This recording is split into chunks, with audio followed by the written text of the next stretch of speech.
Azərbaycanla Birləşmiş Ştatlar arasında tarixi əlaqələr kifayət qədər belə deyək ki, müddət olsa da, amma Joe Biden'in dövründə bu gərginliklər müəyyən mənada yaşandı. İndi sual vermək istəyərdim ki, ümumiyyətlə bugün Azərbaycan Amerika Birləşmiş Ştatları əlaqələrini necə dəyərləndirmək olar? Cənab Prezident də çıxışında vurğuladı ki,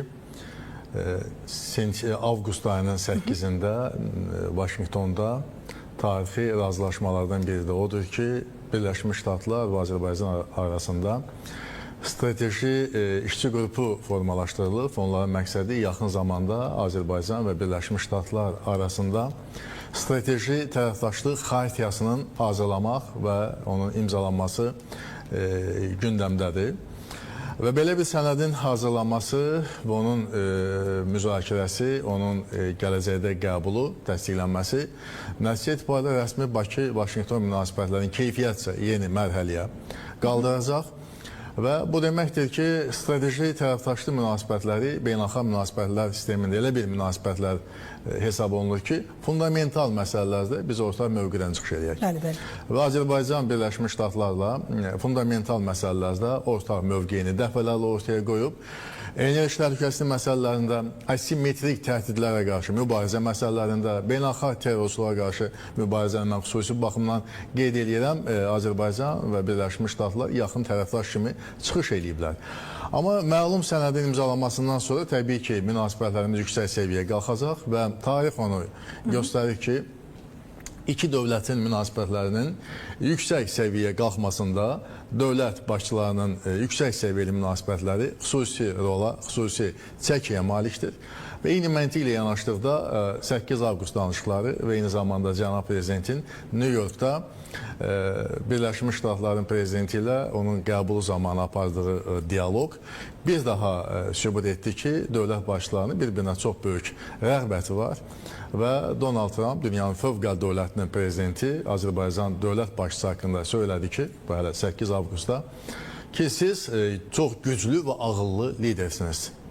Və indi isə New Yorkda isə dəfələrlə söyləyib ki, İlham Əliyev mənim dostumdur. İlham Əliyev ilə Azərbaycan prezidenti ilə mən qürur hissi keçirəm, fəxarət hissi keçirəm. Yəni xidmətlərinə görə, bugünkü beynəlxalq və regional sülhə verdiyi böyük töhfəsinə görə, yəni dövlət başçılarının münasibətləri yüksək səviyyədə. Bunu mən xüsusilə vurğulamaq istəyirəm. Və strateji tərəfdaşlıq sənədinin imzalanmasından sonra bir daha vurğulayıram ki, bizim münasibətlərimiz keyfiyyətcə yeni müstəviyə keçəcək. Bu ilk növbədə siyasi dialoqun daha da intensivləşməsi, bu ilk növbədə iqtisadi əlaqələrimizin daha da artımı. Məsələn, siz sual versəniz ki, bu günlər bizim iqtisadi münasibətlərimizin səviyyəsi necədir? Deyim ki, iki dövlətin arasında ticarət dövriyyəsinin həcmi bu günlərə təxminən 760 milyon dollardır.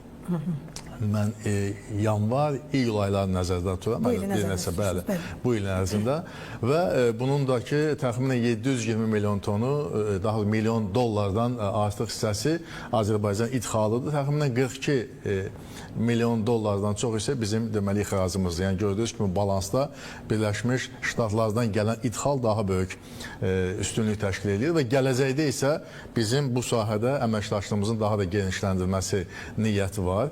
Həm də ki, bax bu dediyim sənəd imzalandıqdan sonra, xaritə imzalandıqdan sonra bu həm siyasi, həm iqtisadi, həm deməli enerji təhlükəsizliyi, nəqliyyat təhlükəsizliyi, yük daşımalar, sənaye, müdafiə sferası və digər sahələrdə də əlaqələrimizin inkişafı üçün yeni imkanlar pəncərəsi açacaq və Birləşmiş Ştatlar fərqindədir ki, Azərbaycan bugün regional sülhə və təhlükəsizliyə çox böyük töhfə verən dövlətdir.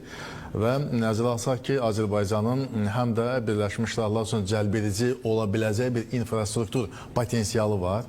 Azərbaycan deməli şərq-qərb, şimal-cənub nəqliyyat dəhlizlərinin üzərində olan dövlətdir.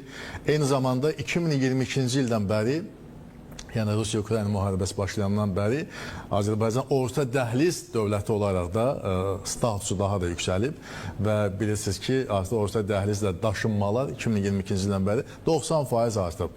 həm də bizim 9 beynəlxalq hava limanımız var. Bizim bütün regionda ən böyük deməli Ələt Xəzər deməli beynəlxalq ticarət deməli potensialına malik bizim limanımız var. Azərbaycanın Xəzərdən böyük yükdaşıma donanması var.